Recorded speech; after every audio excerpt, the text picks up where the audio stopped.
ബലാത്സംഗ കേസിൽ മുകേഷിന്റെ അറസ്റ്റ് കോടതി തടഞ്ഞിരിക്കുകയാണ്. 5 ദിവസത്തേക്കാണ് കോടതി അറസ്റ്റ് തടഞ്ഞിരിക്കുന്നത്. വാർത്തയുടെ വിശദാംശങ്ങൾ നൽകുന്നതിനായി നിതിൻ പ്രഭാകരൻ ചേരുന്നുണ്ട്. നിതിൻ, എന്തായാലും മുകേഷിന് ഒരല്പം ആശ്വാസം നൽകുന്ന ഒരു കാര്യം തന്നെയാണ് ഇപ്പോൾ ഉണ്ടായിട്ടുള്ളത്. ഏറ്റവും സുപ്രധാനം എന്ന് പറയുന്നത് ബലാത്സംഗം, മറ്റ് സ്ത്രീകളെ അപമാനിക്കൽ തുടങ്ങിയ നിരവധി കുറ്റകൃത്യങ്ങൾ അദ്ദേഹത്തിനെതിരെ ചുമത്തി കേസെടുക്കുന്ന ഒരു സാഹചര്യം, അദ്ദേഹത്തിന്റെ അറസ്റ്റ് ഉടൻ ഉണ്ടാകുമോ തുടങ്ങിയ കാര്യങ്ങളൊക്കെ ഉറ്റുനോക്കുന്നതിനിടയിലാണ് കോടതിയുടെ ഇടപെടൽ ഉണ്ടായിട്ടുള്ളത്.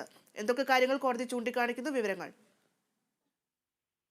ഭദ്ര ബലാത്സംഗ കുറ്റമടക്കം ചുമത്തി മുകേഷിനെതിരെ കേസെടുത്ത പശ്ചാത്തലത്തിലാണ് അദ്ദേഹം ഇന്ന് രാവിലെ അതിനാടകീയമായി എറണാകുളം ജില്ലാ സെഷൻസ് കോടതിയിൽ മുൻകൂർ ജാമ്യാപേക്ഷ നൽകിയത്. ഈ മുൻകൂർ ജാമ്യാപേക്ഷ പരിഗണിച്ച കോടതി മറ്റ് കാര്യമായ വാദപ്രതിവാദങ്ങളിലേക്കൊന്നും കടന്നില്ല. അതായത് കോടതിയിൽ പ്രധാനമായും മുകേഷിന് വേണ്ടി ഹാജരായ അഭിഭാഷകൻ വ്യക്തമാക്കിയത് പണത്തിന് വേണ്ടി ബ്ലാക്ക്മെയിൽ ചെയ്തതിന്റെ തെളിവ് തങ്ങളുടെ പക്കലുണ്ട്, ഈ തെളിവ് കോടതിയിൽ ഹാജരാക്കാം എന്ന് മാത്രം പറഞ്ഞു.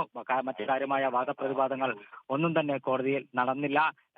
ഈ അഭിഭാഷകൻ മുകേഷിന്റെ അഭിഭാഷകൻ ഇക്കാര്യം അറിയിച്ചു. ഉടൻ തന്നെ കോടതി 5 ദിവസത്തേക്ക് മുകേഷിന്റെ അറസ്റ്റ് താൽക്കാലികമായി തടയുകയും ചെയ്തു.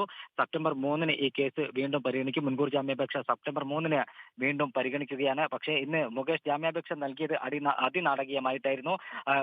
തന്റെ അഭിഭാഷകരുമായി സംസാരിച്ച് ഹൈക്കോടതിയിൽ ജാമ്യാപേക്ഷ നൽകണോ അതോ ജില്ലാ സെഷൻസ് കോടതിയിൽ ജാമ്യാപേക്ഷ നൽകണമോ എന്നൊരു ആശങ്ക ഇവർക്കുണ്ടായിരുന്നു. ഒടുവിൽ സെഷൻസ് കോടതിയിൽ ജാമ്യാപേക്ഷ നൽകാൻ അഭിഭാഷകർ തീരുമാനമെടുത്തു. അടിയന്തരമായി തന്നെ ഈ ജാമ്യാപേക്ഷ കോടതി പരിഗണിക്കുകയും ചെയ്തു. ഉച്ചയ്ക്ക് അല്പസമയം മുമ്പാണ് കോടതി ഈ കേസ് പരിഗണിച്ചത്. കേസ് പരിഗണിച്ച കോടതി 5 ദിവസത്തേക്ക് മുകേഷിന്റെ അറസ്റ്റ് തടഞ്ഞുകൊണ്ട് താൽക്കാലിക ഉത്തരവ് പുറപ്പെടുവിച്ചിരിക്കുകയാണ്. ഭദ്ര.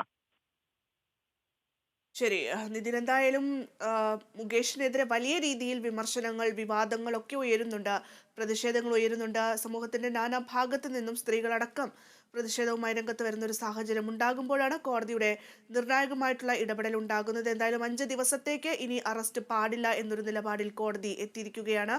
മുകേഷ് നൽകിയ ഹർജി പരിഗണിച്ചുകൊണ്ടാണ് കോടതിയുടെ തീരുമാനം.